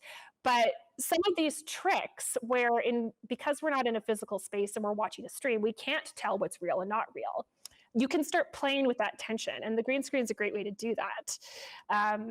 Because yeah, you could be watching the stream, you could see like, oh, there's a Billy on the desk, and then to like play with audience expectation, to start playing with the rules of what we believe to be true, Angus, drag that fish around like randomly. Like we could start completely defying the laws of physics. Right? Like, whoa. And we could have this lovely little moment of reveal or trickery that happens with an audience. They're like, oh my God, what? Right? So, you know, that's some fun stuff that we can do. We start playing in digital performance. Super. Okay, so let me just take a quick look at my show notes here. We did the fish. We talked about consent. We talked about unnecessary green screening. Yep, how this is like a prototype. It's a work in progress. We can continue to refine it, etc. And I think now we'll transition into the second part of the show, where we'll open up the floor, as it were, and have kind of more of a conversation going. Feel free to share with me digital performance works that you've seen that you thought worked particularly well. We can talk about why they worked well. I think something that a lot of folks have talked about is that digital performance is just like really unengaging. It's like bad film. And so that's where participation and engagement can come in, making the audience necessary to the performance, and then, you know, keeping their attention if that's what you want to do, which might not be the case, but if you want to keep their attention, that could be a way of doing it. So we can talk about things that we've seen that worked well. We can talk about anything under the sun around interaction design and digital dramaturgy, that sort of thing. And the way that we're going to do that, because while the Twitch chat is absolutely lovely, it is a little bit difficult to have, you know, like a normal sort of back and forth conversation, is we'll invite some guests onto the stage. So what we're going to do is we've got a Zoom room ready to go. Oh, and Nikki, just make sure it's the correct link, because I know I think we changed links. I don't know. Nikki will know. Nikki is an amazing Zoom moderator, so she's going to be helping to facilitate that. We've got a Zoom link, and if folks want to jump into Zoom, you're going to be put into a waiting room, and then what we'll do is we'll just kind of like take turns bringing people onto the stage, and we can have like a quick chat. If you have any questions about the build or anything that I've talked about, yeah, feel free to jump into the Zoom chat, and Nikki will bring you in, basically. So you'll just wait until in the waiting room, and then when you're out of the waiting room, when you're like actually brought into the conversation, that's how you'll know that you're live on air. I know that we're kind of coming up to time, so we've got about 25 minutes left. What we're going to do is just cut to a very quick intermission, just a couple minutes, to give folks the opportunity, if they want, to hang out in the waiting room. So we'll play like a little video that'll just give us like a couple minutes to do that. You can also use this opportunity to like grab a drink, grab a snack, run to the washroom. I'm going to chug a bunch of water and hopefully not screw up my lipstick. But we'll just take a very quick break. Oh, yes. And to answer your question, yeah, thanks for the workshop. You will be live on my show, and we're using the Zoom technology as the video conferencing software. And I'll maybe just talk a little bit about that quickly. So when we're thinking about what software, what platform to use for performances, I think we should start from what do we want to accomplish. So the reason, even though I know it's a bit clunky, like we're hopping back and forth between different platforms here. We're going Discord, Zoom, Twitch, all that sort of thing, right? So again, it's prototyping, Ideally, you would have that sort of streamlined into a single program. But the reason we went with Zoom is because it does have the waiting room feature, and we did want to be able to sort of SM, like stage manage, like control, bringing guests on, bringing them off. Hopefully nobody misbehaves. But if anybody does, we can boot them very quickly and keep them from coming back. So those sorts of moderation features are why we went with Zoom. We initially experimented with Google Hangouts, but we didn't seem like there was some sort of waiting room feature, again, so we could control coming on air and going off air. So so anyone who wants to join us in Zoom, the one thing I will say is when you notice you're being brought on air, I believe that we probably need you to mute the stream. Because I think we'll get some audio doubling, probably, almost certainly. Let's just be safe. Mute the Twitch stream once you go live on air. Fantastic. So I think that was all the information about Zoom that I had to deliver. Angus, take us to intermission.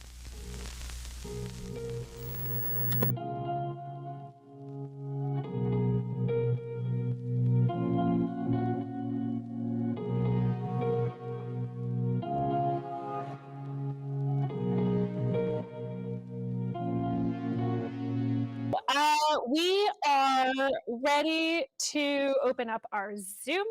Hopefully everybody had some good hydration, some good bathroom breaks, some good chills in the oblivion that is the Zoom waiting room. Nikki, do you want to let in our first guest?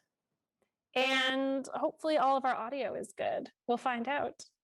The suspense, the stakes. So it looks like we've got Kyle is our first guest. And let's see, can I hear you, Kyle? How's it going? I can hear you. Oh, good. Can you hear me? I can hear you. Excellent. Hello, welcome to the show. Oh, thank you. There we go, and there's Kyle. This is lovely. So hello, welcome. How did you find the show? How did I find it and how did I enjoy it, or how did I? Oh, sorry. No, I won't ask you that question. No. Sorry. How did you discover the show? Oh, I do some work with cSPACE also, so I heard through the grapevine. Oh, yes, fantastic. Hello, yes. Sorry. I think you were masked the last time that. Yeah, I don't need to mask in my own home, so I'm now just bearded. Yeah. So hello, welcome. What question would you like to ask, or what show would you like to share? I actually just have one question. I really enjoyed what you showed, and I think that there's a lot of possibilities with this, with the digital performance space. As we move out of the pandemic, how do you see the digital performance space merging with the live performance space? Yeah, right? Yeah. That's definitely why I threw hybrid into the show description. So I wear two hats. One is as a producer and one is as an artist. And one of the things that producer hat Savannah thinks is like, oh my God, how am I going to pay people? Right? Like it keeps me up at night.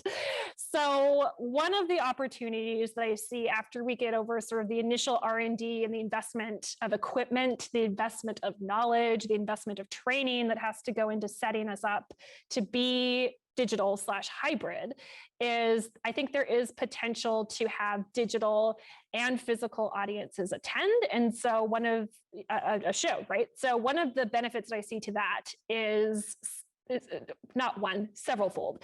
So producer hat Harvey says, this is amazing. We can have nice, small, intimate shows of 50 people, which are kind of like the size that I like. I'm not really a huge 300-seater type fan. We can keep these like lovely, intimate shows. We can keep the audiences down to like 50 people. We can build this nice community with them. but we can open up seats and the experience to 300 people while still keeping this intimate experience. And it kind of remains intimate also when it's on your screen, which is kind of lovely. I think, so there's like the revenue potential to kind of make this practice a little bit more sustainable, because it's very hard to turn performance into a product. And then like you have to do the same amount of labor every single show. The labor is never done. So it is kind of, it's a rough financial model. But if we could kind of blow up the limitations in seating that we face as a physical venue, that's really exciting to me, because we can start giving, you know, rent and food to artists, which I'm like very about. And then like as an audience member myself, there's a lot of shows, there's a lot of companies out there that I would, you know, I'd love to see their work, and I can't because I'm not going to fly to like Toronto or New York, or I mean, like other places do cool theater too, obviously. I drive back and forth between Edmonton and Calgary, but it'd be nice if I didn't have to do that all the time. So access for audience would be increased if we get into like a hybrid model. So those are some benefits that I see. I think it would be really lovely to get to a place where we could have both and start to get like a really hybrid sort of presentation format and normalization going. But I do think what we've seen in the pandemic, where it is really hard to engage with, you know, just doing a performance in front of a stationary cam, like we need some digital dramaturgy, we need some pizzazz, we need some production value.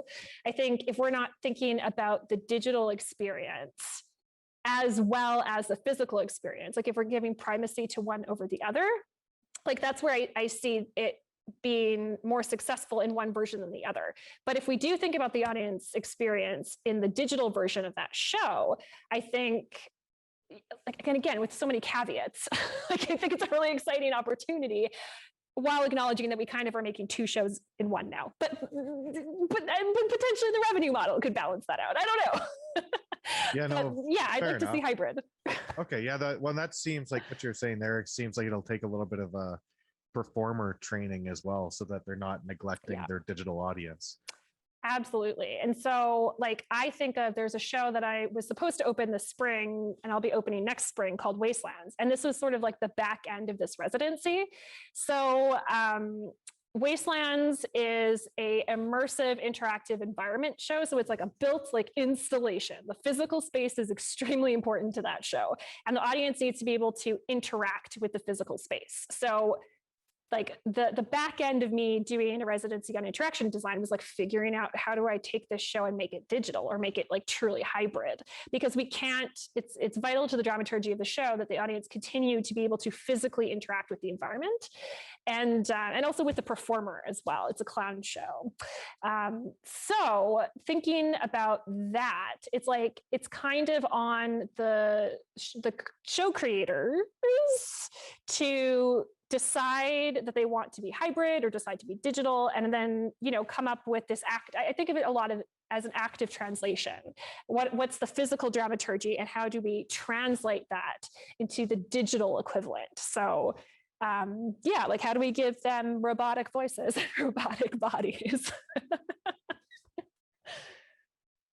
No, that makes a lot of sense. And like a lot of what you're talking about seems like it's very driven towards the performing arts, which is obviously a huge part of our world. I come from more of a music background, and it's interesting because a lot of energy from live music comes from a live audience, and that's what I've seen. Most of the people that I work with, they're struggling the most playing music to a digital screen, and it's the robotic voice is almost could be distracting, I guess. So like figuring out how to merge it is very interesting to me, and I like where you're going with it. I'm just curious to see other applications and how it transfers into other arts. Yeah, it's a curious question when we start thinking, like I'm obviously very theater focused because that's my background, but when we do start thinking about like, what does that look like for music, right? What does that look like for dance? I think when you have mediums that have direct sort of audience participation, or if there's a musical act that requires a lot of participation. Comedy is another one that's very strange to take online. Like it really doesn't work online, or it's very clunky and a lot of kind of digital dramaturgy to make stand-up work online. But yeah, I think it's an interesting question, and ultimately I think shows that involve the audience in some aspect, I would suspect would probably thrive better than others, again, just because I think of performativity and liveness as an audience member. If I am not required to be here, if I'm not somehow fundamental to the show, why am I here? Why didn't you just make a movie, right? So, and that's kind of like my aesthetic of performance. But yeah, it's an interesting question when we start thinking about other mediums. Cool. Is there anything else you wanted to add or shout out, Kyle? What have you seen that was particularly good in the digital space?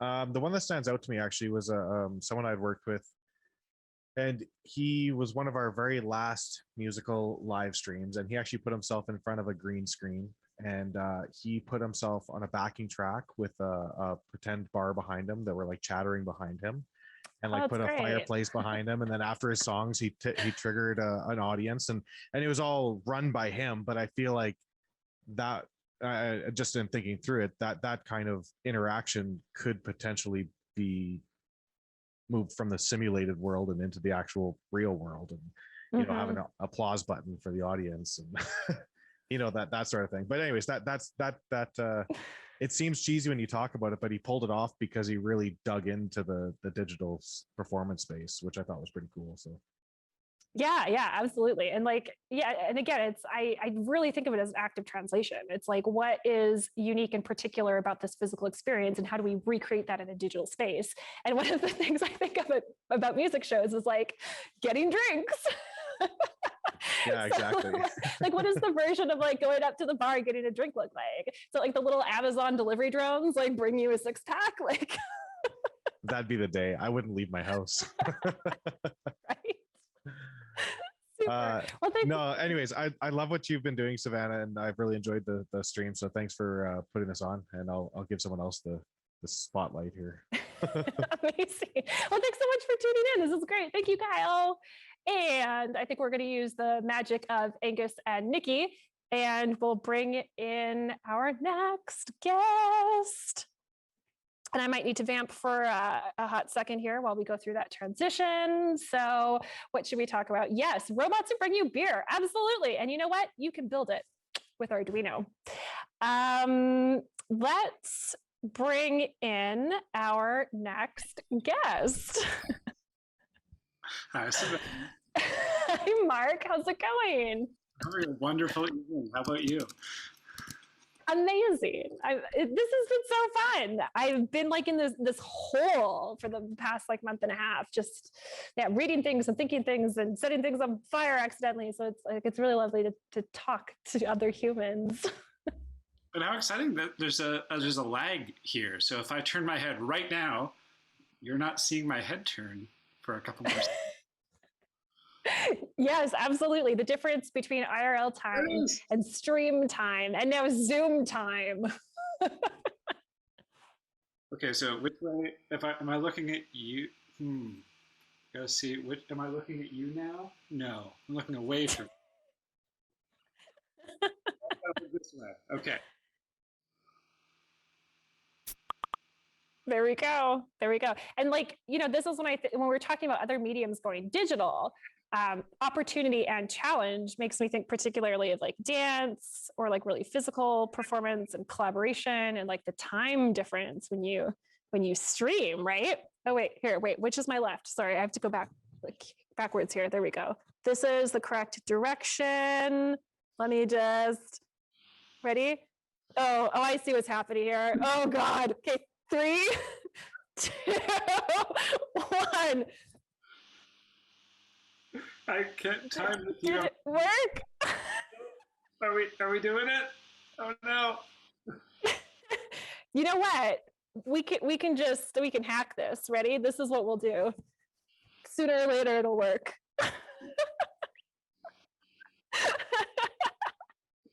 Oh, Angus, that was lovely. Thank you for helping. Got some real collaboration going on here. Amazing. So, Mark, you have partook of a lot of digital experiences. What have you enjoyed? What worked and why? Well, it's a really good question. I agree with you. If it could be on Netflix, why isn't it? Because frankly, Netflix is like a lot better than a lot of the stuff that we make. Yep. And, you know, haven't you watched Dragon Ball? I have not watched Dragon Ball Z. um, and, you know, I also, for those who, I am Mark. Hi, I also work in theater and used to be Savannah's roommate, and she was in my basement this morning. That's very true. And I just put in like $100,000 grant to hopefully do like a hybrid performance. But frankly, a lot of the stuff that I've been digging has been pretty low tech, has been really like low expense. You know, early in the pandemic, Fujian Asian Canadian Theater did the what was it called? The online Joy Edit. That was just like a bunch of Asian Canadian artists on Zoom doing cool shit. And yeah, they slapped it together on minimum budget, just threw money straight at artists, and it was really, really intimate and lovely. One-on-one performances with something like 8 different artists. Yeah, and I think that's like a really great point is I obviously went to the other end of that spectrum and went kind of relatively high tech with my robots. But you don't need to go high tech. You can go low tech. So like, I don't have anything to cheers you with, but you can cheer the audience. Yeah, you can cheers the audience. And if anybody has a beer bot, this would be a great time to order a drink in order to cheers with Mark. But low tech is very much an option. And that can be one of those, you know, opportunity challenges or parameters in creation. So like I said, the fish cam, I've currently disabled it at the moment, but the fish cam is set up just using my phone. You can set up your phone as a webcam. So, you know, like most people have a mobile phone. You don't necessarily need like a big fancy, I love how I gestured to my camera. That is not a big fancy streaming camera. But yeah, sure. So yeah, and I think, you know, like using Zoom, that's something that we've seen a lot of folks doing, relatively accessible. I think what's interesting is when you start thinking of like the way that you're using Zoom. And you taught facilitated led class at the U of C this semester, and I got to see a showcase of your students playing in digital space. And I think the parameters of that were probably not focused on building robots. Correct. There were 0 robots involved. 0 robots in the making of this class. So what sort of technologies, whether it's hardware or software, did your students lean to? And I'm assuming most of them, this was kind of like their first time doing digital creation. Yeah, I encouraged them to try all sorts of digital platforms. We did performances in Google Documents. We did performances in GatherTown. In like Excel spreadsheets, using that kind of thing. They mostly ended up doing, their final performances were mostly over Zoom, but did incorporate, you know, like multicam views and,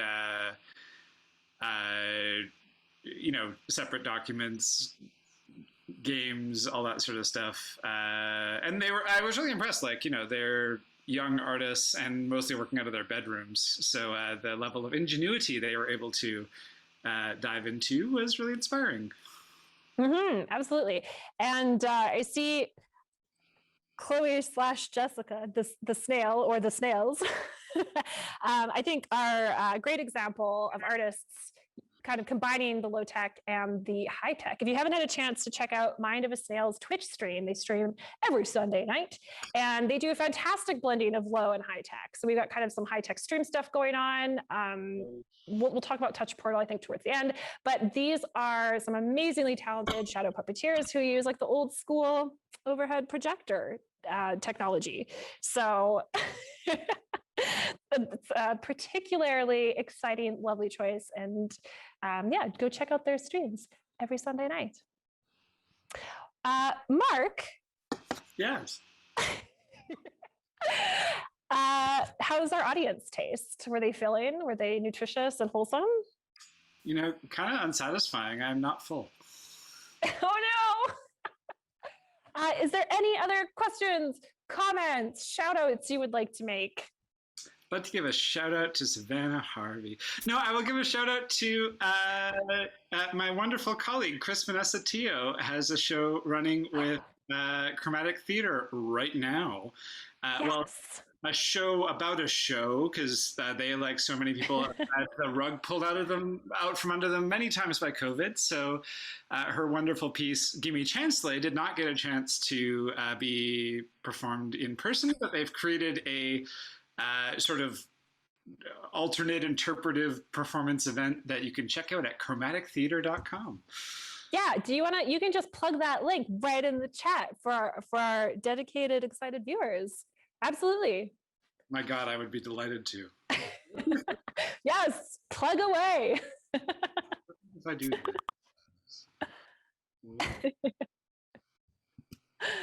Amazing. Okay, Mark is going to throw that in the chat. Go see Gimme Chancelay. Oh gosh, I feel so bad. That show's been canceled because of the pandemic twice now. It's nonsense. I believe we've got a couple more folks. I know we're running a little bit over time. I believe I said this was going to be a 2-hour stream, but then we got chatty, and by we I mean I got chatty. Well, and to be fair, we had some technical difficulties. So we're just going to let our next guest into Zoom. Yeah, I think the high and the low tech is like really exciting. So there's this whole community of people who hack toys. So like hacking the Billy fish, for instance. But yeah, I think that's kind of like relatively low tech, but then hacking it's high tech.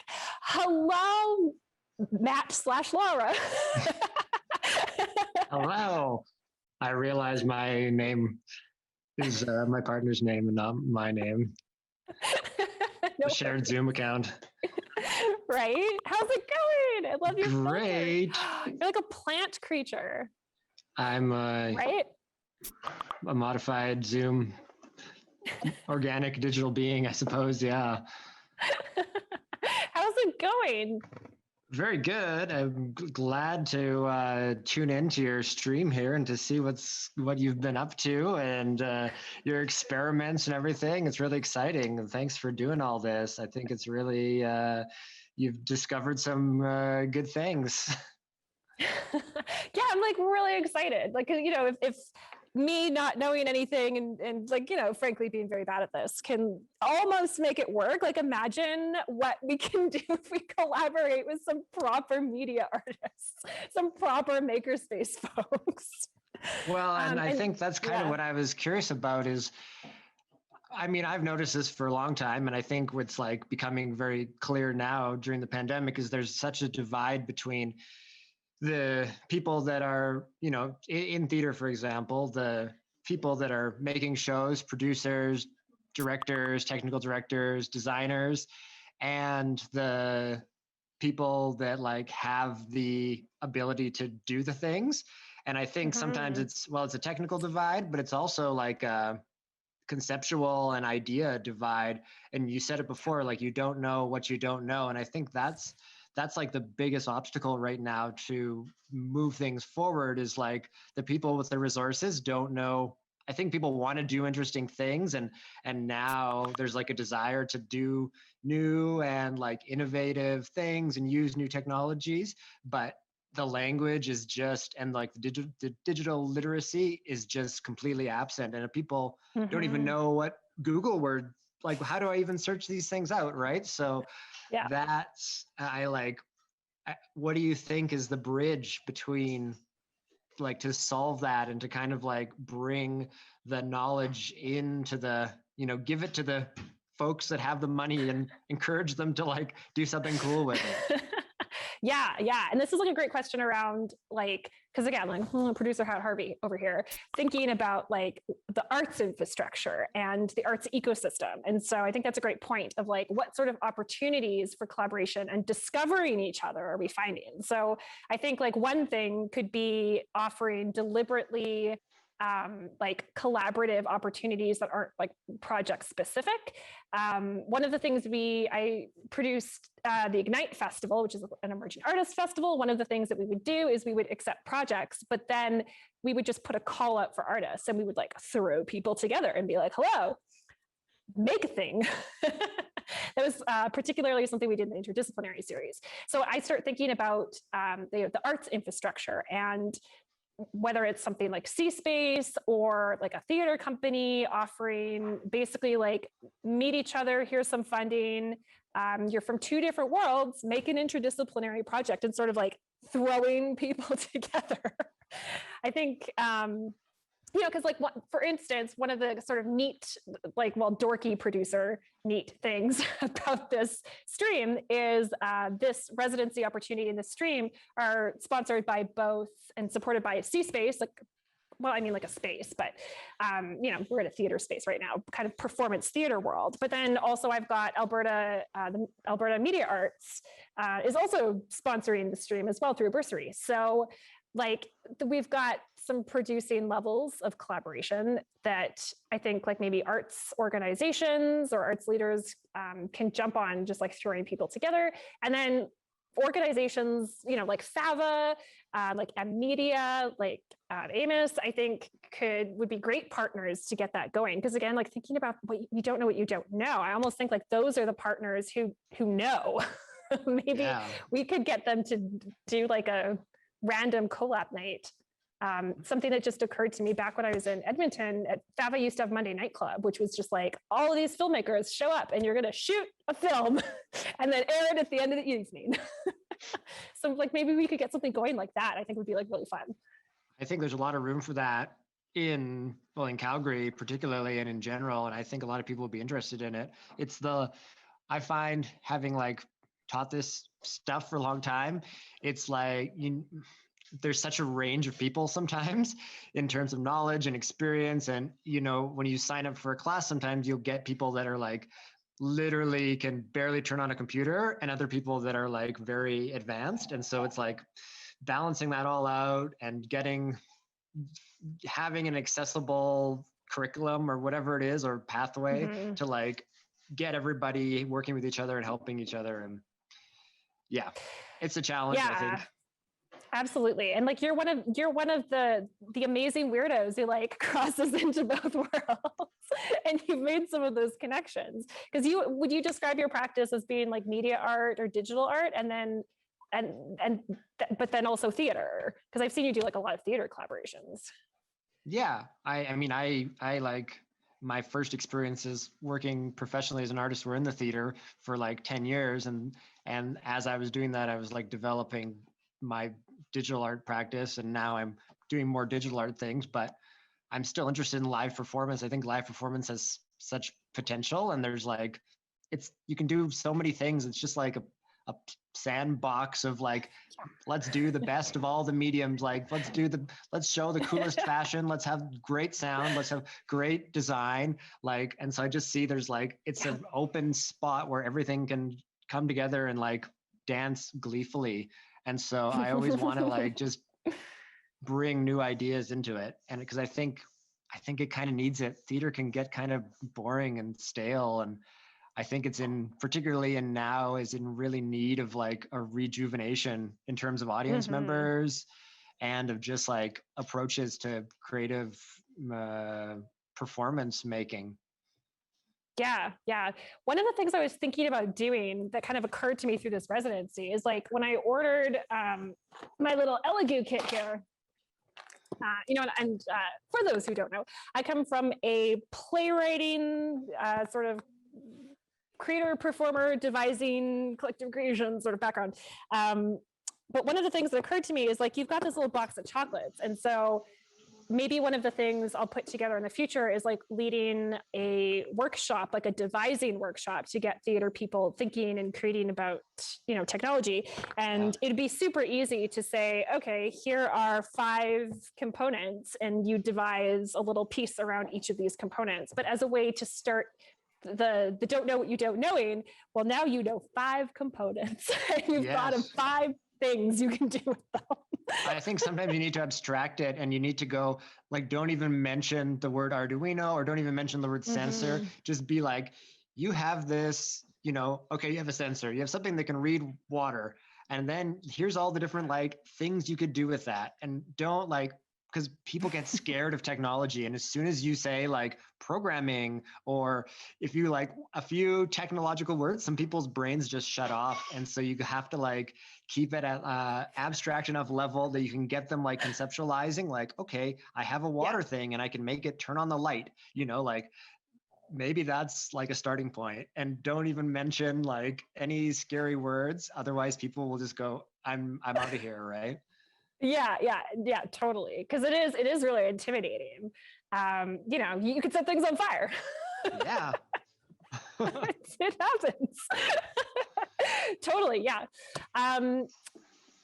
Yeah, and then I think Simulfortions. I don't know if I said your username correctly. I apologize if I did not, which I probably did not. How do gamers approach their audiences in this very digital space? Sometimes I feel like they are miles ahead in terms of knowing how to use this platform, but it also makes me think how gamers could use some of the innovations from theater and other art forms to approach audience. I had a great conversation with Torian, whose last name I don't remember, but who runs a site-specific theater in Saskatoon, and he uses a ton of game theory and game design when he makes his shows. So, and you're really techie. Do you game? Have you used like game writing and game design in any of the works that you've done? Oh, I think we lost Matt.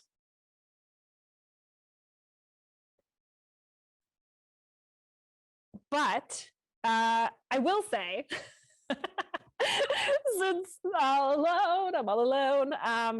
Yeah, I think the crossover between gaming and especially site-specific theater, where you're thinking about an audience journey and you're giving audience agency, there's tons of crossover. And so I think that, I think we accidentally booted Matt. I'm so sorry, Matt. But yeah, absolutely. And things that I think of, like even Moment Factory is a great example, because they don't, and again, I keep referencing this Banff show. Somebody should tell me what the name of that show is. I'm just going to keep calling it the Banff show. One of the things that I loved about that show is there was not that I hate performers. I'm not like, I set myself up poorly for this, but one of the cool things is there was no performers, like the active characters with the audience, the group that traveled through the space. And I think we see lots of crossover. Like I think of LARPing particularly is like very theatrical. Yeah, so I think that like one of the things that I thought of as a way to do professional development was like take a web/app like user experience class or interaction design class, but also like game design and game writing, I think has tons of crossover when you start getting into the space, because you really do need to think of your audience. I think that for me, at least, that's kind of key. You have to be thinking about your audience and you have to be designing an experience for them.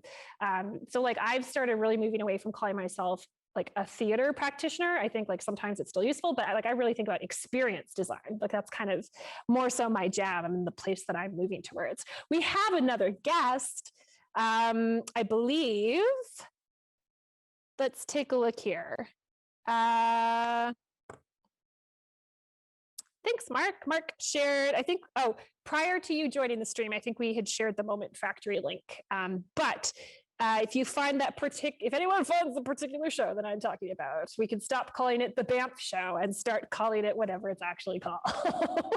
Hi, Kyle. Welcome to the show. Hello. We were just talking. I'm simulations in there. But hi. I see. Oh no, I asked your question for you. No, but this is a great opportunity for you to answer your own question. What do you think? Like it's really about community audience. Like after this, I'm gonna go like literally, like I was just describing him, my buddy Darren the Wizard. He plays a game called Noita, and he dresses up like a wizard. He added a wizard puppet recently onto his microphone, and he just plays this game, and then he hangs out, and people are just like literally hanging out and talking to him. And there's people from Turkey and other places in Europe, and people have bought him his equipment. Like people like just by, the art of asking, saying, hey, I'm building up this community, and this is what my dream is. This is what I want to do. And a lot of the audience who has listened to him have given back to him because they appreciate his stream. And I think it comes down to having this, like, doing something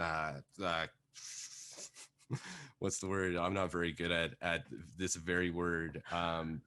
Doing something regular and consecutively, and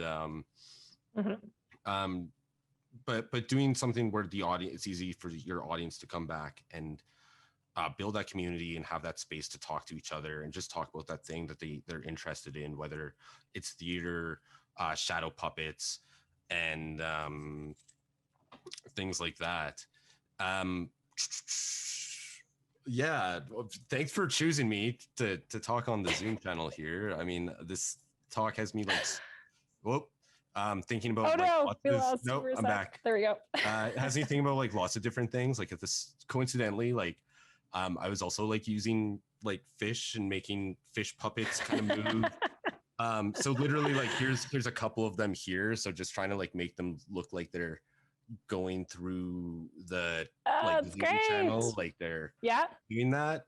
And then like just made literally an aquarium of fish puppets, and then tried to use an Arduino to manage some of that puppetry of the fish movements, and it did it in the background, but it wasn't not as cool as the base fish that you're working on here. Like, that's like, I was straight up gonna ask, like, what was the point of connection to like hack it? And then you answered it. It was just, you just did it at the motors. So that was really cool. One thing I was gonna say, because I've had a lot of experience doing like live streams. I was helping out with the Folk Fest. One thing that like the things that kind of keep coming back is everybody really appreciates that we actually have the internet to communicate with each other. Another thing that keeps coming back is that it's not going to go away. Everybody wants to keep doing live streams and digital streams. Some of us, like in some projects, have gotten tired of it, and we're probably gonna.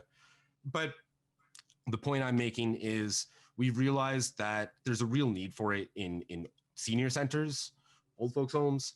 I have ankylosing spondylitis, so that's like an autoimmune arthritis where my spine is literally fucking fusing together.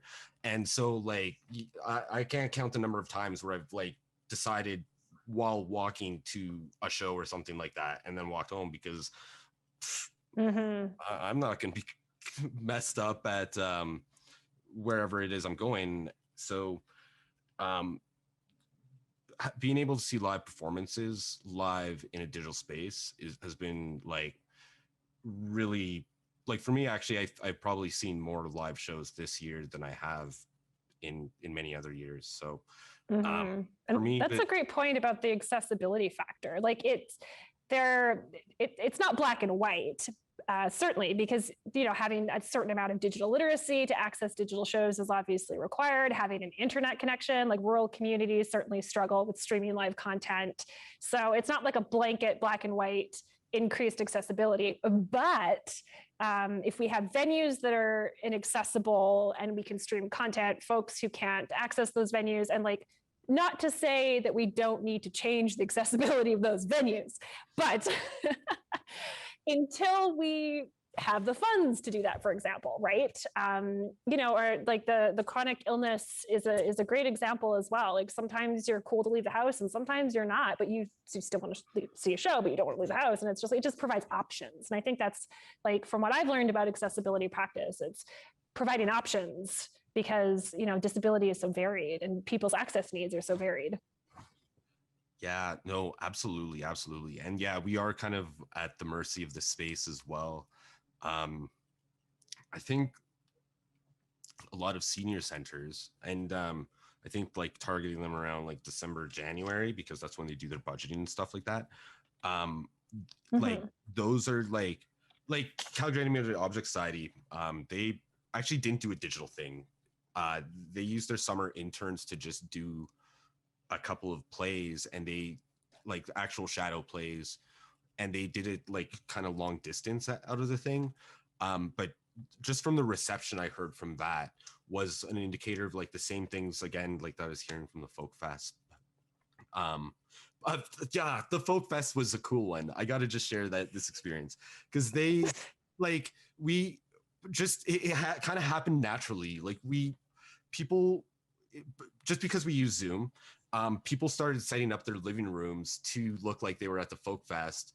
And then Tyler Lockmeyer, he was kind of like the Zoom operator. He was a master of like just highlighting the right people who were dancing around. And it really made that experience more homey, just being able to see, bringing everybody's living rooms into each other's living rooms and then dancing around. And then for the artists, they were really scared that it was going to be like, they did feel it was alienating. But when they were able to see the artists like on Zoom, there was some who just like, it was, I'm trying to not compare it to drug use or something like that, but it was like they were missing it, and it's good for them to experience an audience again. So. Yeah, there's a huge community factor, I think, to live events. Like the performing arts aren't just about the artists and the art. I think it's absolutely about the community. It's the act of gathering. It's the excuse of gathering. There's a sense of ritual. There's a sense of event.